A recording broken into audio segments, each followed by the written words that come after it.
Hello à tous, j'espère que vous allez bien. Écoutez, j'ai plaisir à vous retrouver aujourd'hui. Voilà, je voulais vous proposer des guidances un peu particulières.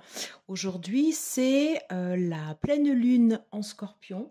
On appelle cela aussi également la pleine lune de sang, du fait de la couleur un peu rouget, orangé, rouget en fait de la lune. Voilà. Et je souhaitais vous faire une guidance signe par signe avec 4 questions. Alors ceci, c'est juste un préambule et je vous ferai une playlist et je vous la posterai sur YouTube. Juste ce qu'il faut savoir sur cette pleine lune en Scorpion, donc qui a démarré déjà il y a quelques jours. On peut dire qu'elle est vraiment en fait entre le 15 et le 16 et que les énergies continuent après.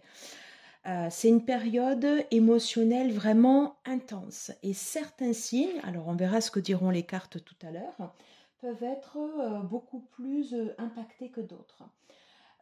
On parle également d'une période de lâcher prise où les émotions ressortent, voilà, des émotions en fait ici de façon très très forte.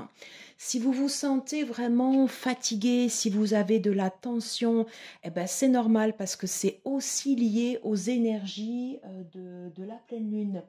On va sentir une période d'inconfort, un moment où on n'est pas trop bien, des difficultés peut-être à dormir, une fatigue, comme si on avait comme ça une fatigue chronique. Ben, c'est normal, ce sont les énergies de cette pleine lune. Alors, lié également à la spécificité de cette pleine lune, où c'est lié avec une éclipse totale, on peut s'attendre également à des changements radicaux. Hein, voilà, donc il faut aussi être préparé à ces changements radicaux parce que ça fait partie du jeu. Et des fois, quand on y est préparé, ça passe mieux au lieu de se laisser submerger par ses émotions. Voilà, on va l'accepter, mais on ne va pas se laisser happer voilà, par ses émotions.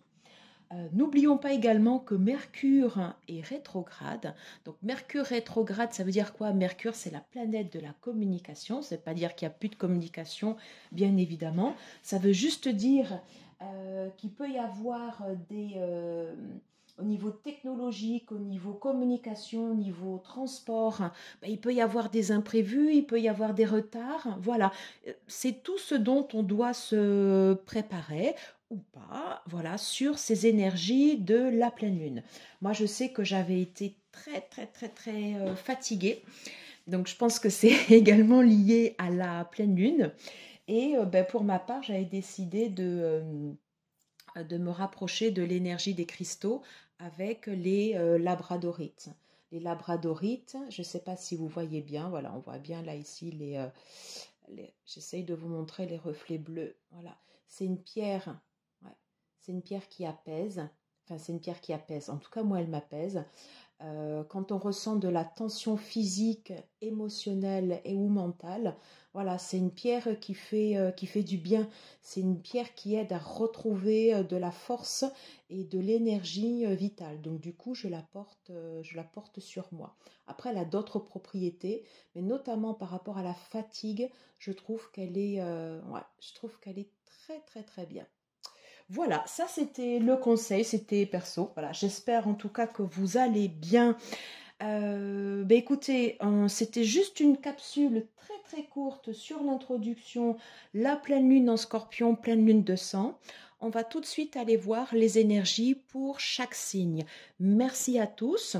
Si ça vous plaît, n'hésitez pas à liker, à partager, à vous abonner. Et bien évidemment, bienvenue à toutes les nouvelles personnes qui sont venues sur le site. Je vous en remercie du plus profond de mon cœur. Je vous dis à tout de suite. On va commencer les guidances.